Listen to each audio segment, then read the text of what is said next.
위암 환자들도 진단 당시 재발을 했거나 전이 된 상태로 발견되었을 때 많은 환자에 있어서 생체 표지자를 검사를 하고 있습니다. 올해부터 표적이 있는데요.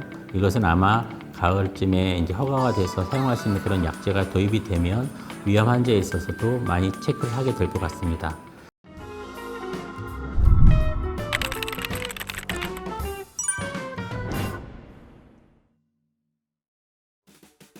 안녕하십니까. 저는 아주대병원 종양혈액내과 강석윤이라고 합니다. 반갑습니다.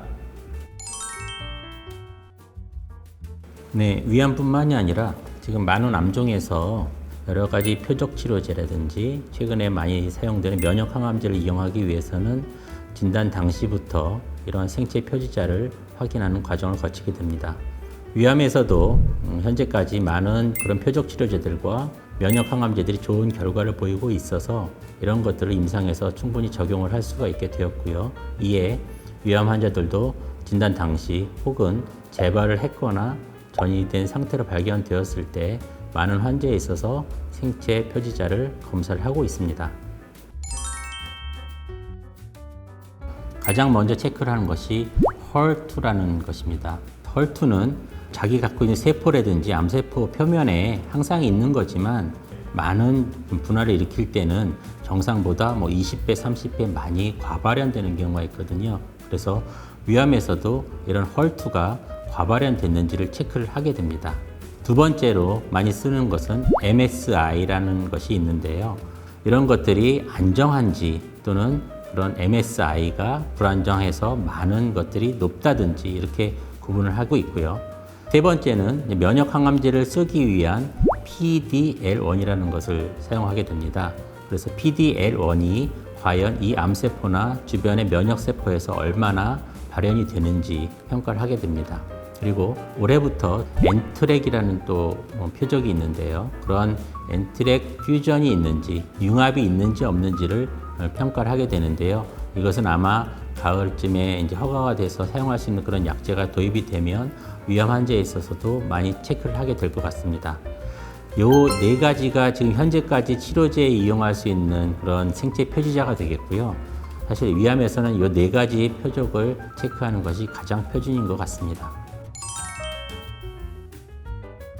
전이성 위암 환자의 그런 고식적 항암 치료는 1차 치료, 2차 치료, 3차 치료 이렇게 구분을 합니다. 1차 치료를 선택하는 데 있어서 앞서 말씀드렸던 그런 생체 표지자의 결과가 중요합니다. 생체 표지자 중 HER2가 양성일 때는 그런 HER2를 표적으로 하는 약 트라스투즈맵이라는 약이 있는데 이 약제를 우리가 흔히 가장 많이 쓰는 두 가지 항암제의 병합요법에 이 트라스투즈맵을 추가해서 이런 3제요법을 시행하는 것이 가장 큰 표준 치료 방법이 되겠고요.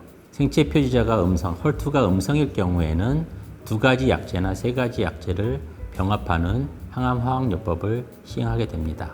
앞서 말씀드렸던 그런 엔트렉 퓨전 융합이라든지 MSI 하이라든지 PDL1이 이런 과발현된 양성 환자에 있을 때는 그런 약제를 허가가 되어 있는 범위 내에서 펜브롤리주맵이라든지 이런 약제를 사용을 할 수가 있을 것 같습니다.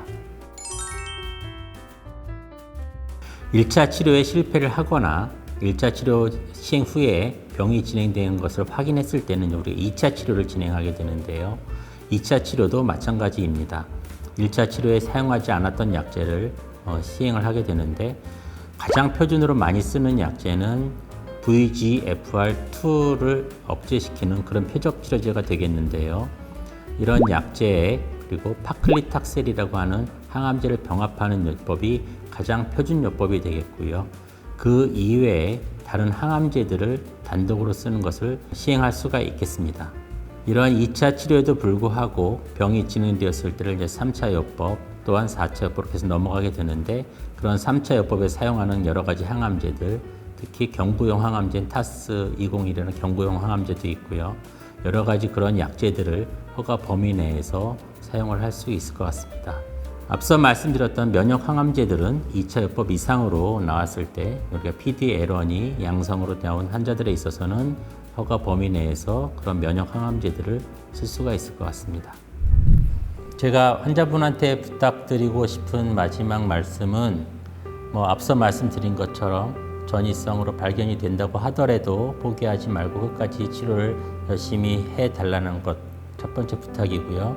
그리고 요즘에 쏟아져 나오는 많은 정보들이 있습니다. 그런 여러 가지 표적 치료제, 면역 항암제에 대한 무분별한 그런 정보들을 통해서 나도 그것이 해당되지 않을까 하는 그런 기대감도 있을 수 있겠지만 본인이 공부해서 아는 것보다는 주치의와 상의하는 것이 가장 빠르고 편한 길일 것 같습니다. 그래서 본인에게 느껴지는 어떠한 간단한 부작용이라도 그리고 앞으로 치료에 있어서 과정마다 필요한 사항들을 꼭 주치의분과 상의해서 한다면 아마 환자분들 모두에게 좋은 결과가 있을 것이라 생각됩니다. 감사합니다.